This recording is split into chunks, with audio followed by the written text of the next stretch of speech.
Welcome to another very important topic of organic chemistry, that is the electrophilic addition reactions. These are also a series of lectures. In the very first lecture we will study about the basic concept which are being involved when we are studying electrophilic addition reactions. So let's have a look on the first lecture of electrophilic addition reaction lecture series.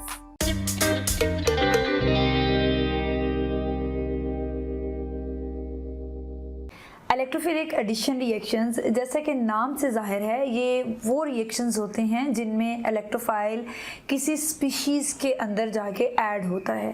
ठीक है, अब एक बात जो clear करना ज़रूरी है before going to in detail of all these lectures, कि इसमें हमारे पास कोई भी साइड प्रोडक्ट जो होता है वो नहीं बन रहा होता, except I think there is a one reaction जिसमें हमारे पास कोई साइड प्रोडक्ट बन रहा होता है, लेकिन वो भी ऐसा साइड प्रोडक्ट नहीं होता जो कैटलिस्ट हमने यूज़ किया हुआ होता है, वो रिकवर हो रहा होता है।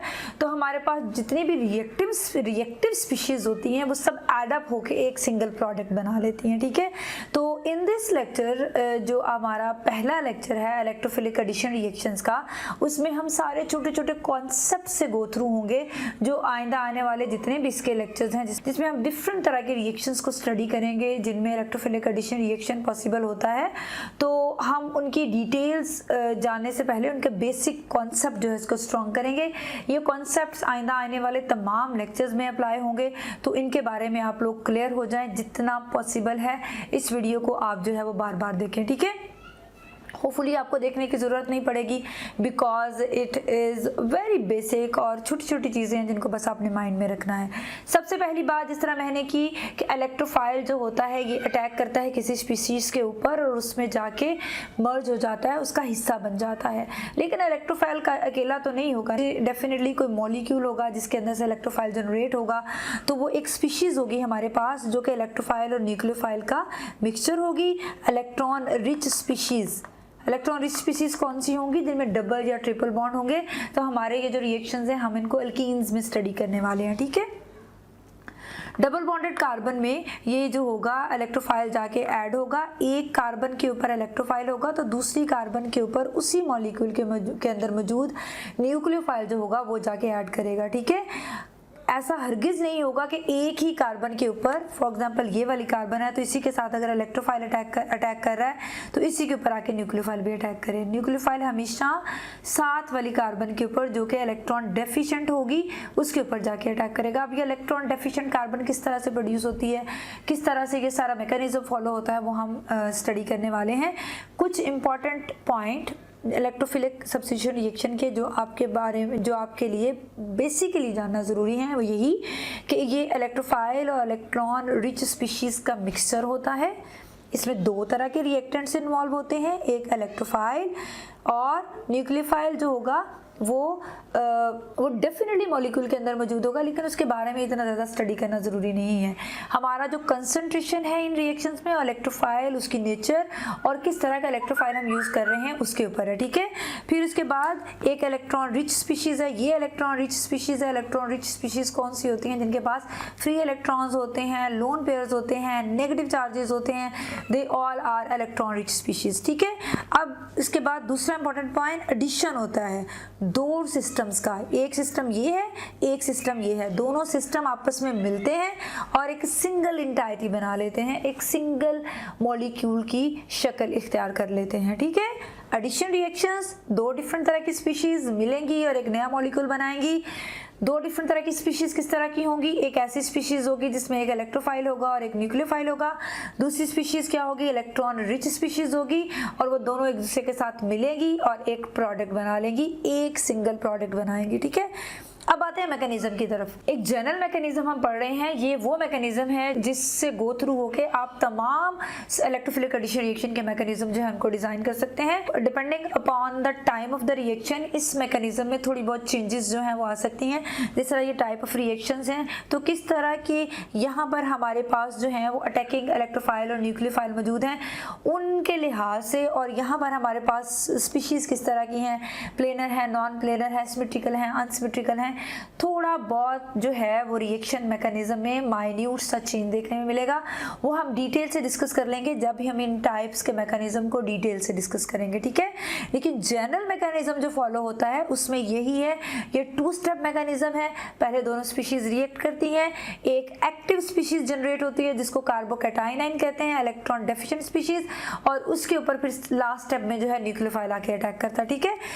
अब पहले स्टेप में क्या होगा, ये इलेक्ट्रॉन रिच स्पीशीज है हमारे पास, ये वाला सेंटर जहाँ पे हमारे पास फ्री इलेक्ट्रॉन्स पड़े हुए हैं, फ्री आप लोगों को कह लें कि अनहाइब्रिडाइज्ड p ऑर्बिटल्स पड़े हुए हैं, ये वाले इलेक्ट्रॉन्स क्या करेंगे, यहाँ पर जाकर इस इलेक्ट्रॉन डेफिशिएंट सेंटर पर अटैक करेंगे।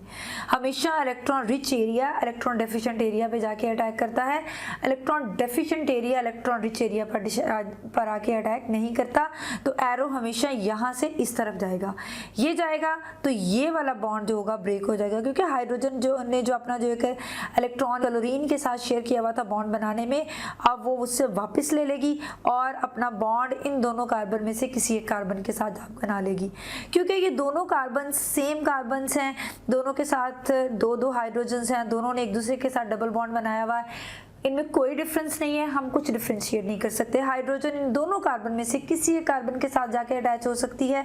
इस कार्बन के साथ फर्ज करें अटैच हो गई तो दूसरी कार्बन जो होगी वो क्या हो जाएगी, इलेक्ट्रॉन डेफिशिएंट हो जाएगी, क्योंकि इस कार्बन ने अपना जो इस कार्बन के साथ बॉन्ड बनाया हुआ था, जो इलेक्ट्रॉन शेयर किया हुआ था, इसने भी वो वापस ले लिया है और इस हाइड्रोजन के साथ जाके इसने बॉन्ड बना लिया है। तो ये कार्बन जो थी इसके पास एक इलेक्ट्रॉन की कमी हो गई, ये इलेक्ट्रॉन डेफिशिएंट हो गई।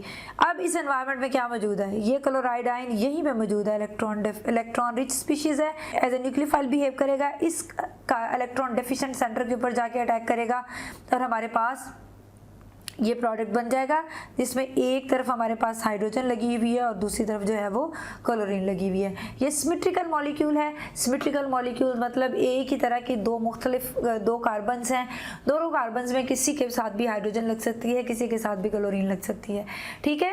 आगे जाके हम अनसिमेट्रिकल सेंटर्स पढ़ेंगे और उनमें भी हम देखेंगे कि किस तरह से हम जो है डिफरेंट तरह के जो है वो रूल्स जो हैं उनको जहन में रखेंगे while we are drawing the mechanism of this structure. लेकिन ये जनरल मैकेनिज्म है, ठीक है। इसमें आप लोगों ने देखा पहले जो होगी वो हमारा इलेक्ट्रॉन रिच सेंटर उस बॉन्ड को ब्रेक करेगा जो इलेक्ट्रोफाइल न्यूक्लियोफाइल के दरमियान है, इलेक्ट्रोफाइल वहां से ले लेगा, दूसरे स्टेप पे आके जो है वो न्यूक्लियोफाइल अटैक करेगा।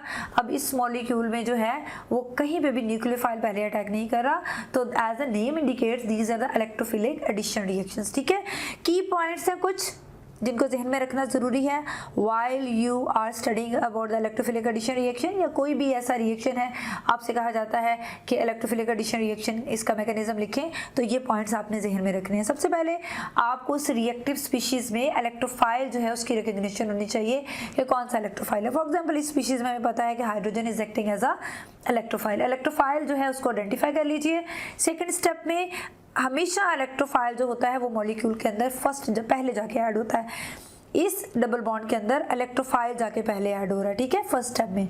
तो कभी भी आपने न्यूक्लियोफाइल को पहले ऐड नहीं करवाना, हमेशा इलेक्ट्रोफाइल इलेक्ट्रॉन रिच सेंटर जो होगा इलेक्ट्रोफाइल के ऊपर आके अटैक करेगा और वहां से इलेक्ट्रोफाइल ले लेगा, इलेक्ट्रोफाइल पहले बॉन्ड बनाएगा इलेक्ट्रॉन रिच स्पीशीज के साथ और फिर उसके बाद न्यूक्लियोफाइल जाएगा इलेक्ट्रॉन डेफिशिएंट सेंटर के ऊपर, ठीक है। अगर हमारे पास प्लेनर कार्बोकैटायन आयन होंगे जहाँ पर हमारे पास कायरल कार्बन नहीं होगी तो कोई स्टीरियो केमिस्ट्री इन्वॉल्व नहीं होगी। स्टीरियो केमिस्ट्री वहीं देखने में मिलेगी जहाँ पर कायरल कार्बन होगी, वहाँ पर हमारे पास जो है रेसिमिक मिक्सचर्स भी आ सकते हैं। अब यहाँ पर ये देखें सेम स्पीशीज़ है, अगर हमारे पास ये जो एक्टिंग स्पीशीज़ हैं, अगर तो फॉर एग्जांपल ये हाइड्रोजन्स हैं, अगर ये फॉर एग्जांपल हैलोजेंस हैं जो कि अलोंग द डबल बॉन्ड जाके ऐड हो रहे हैं ना, तो हमेशा जो एडिशन होगी सेन एडिशन होगी। सेन एडिशन क्या होती है, फ्रॉम द सेम साइड, ठीक है, सेम साइड एडिशन होगी, हम इसको आइडेंटिफाई नहीं कर सकते। जब डिफरेंट स्पीशीज होंगी, जिस तरह ये है हमारे पास H और Cl है, H और OH है, तो इनमें हमें जो है वो एंटी एडिशन देखने में मिल सकता है। ठीक है, सारी चीज़ों को भी हम डिटेल से डिस्कस करेंगे when we are going to draw the mechanism of all these examples. एक थोड़ा सा ओवरलुक कर लीजिए किस किस तरह के रिएक्शंस पॉसिबल होते हैं in the electrophilic addition reactions. Hydrogenation of alkenes possible है, अल्कीन्स के डबल बॉन्ड्स के सराउंडिंग्स में एक एक हाइड्रोजन जाके ऐड होगी। हाइड्रोहैलोजिनेशन पॉसिबल है, जिस तरह मैंने ये किया, एक हाइड्रोजन और एक हैलोजन मॉलिक्यूल के अंदर along the double bond add होगा। हाइड्रेशन ऑफ अल्कीन्स पॉसिबल है, वाटर मॉलिक्यूल ऐड हो सकता है। हैलोजिनेशन ऑफ अल्कीन्स पॉसिबल है, दोनों हैलोजन ग्रुप्स जाके ऐड हो सकते हैं, जिस तरह हमने हाइड्रोजन हाइड्रोजन किया इस तरह हैलोजन हैलोजन भी हो सकते हैं। हैलोहाइड्रेशन ऑफ अल्कीन्स पॉसिबल है, वाटर मॉलिक्यूल प्लस हैलोजन्स मिलके एक रिएक्टिव स्पीशीज जनरेट करेंगे जो कि हमारे पास अलोंग द डबल बॉन्ड जाके रिएक्ट करेगी और उसको सिंगल बॉन्ड में कन्वर्ट करेगी। So these all are the basic concepts regarding electrophilic addition reaction. कुछ मेन पॉइंट्स हैं, जहन में रख लीजिए।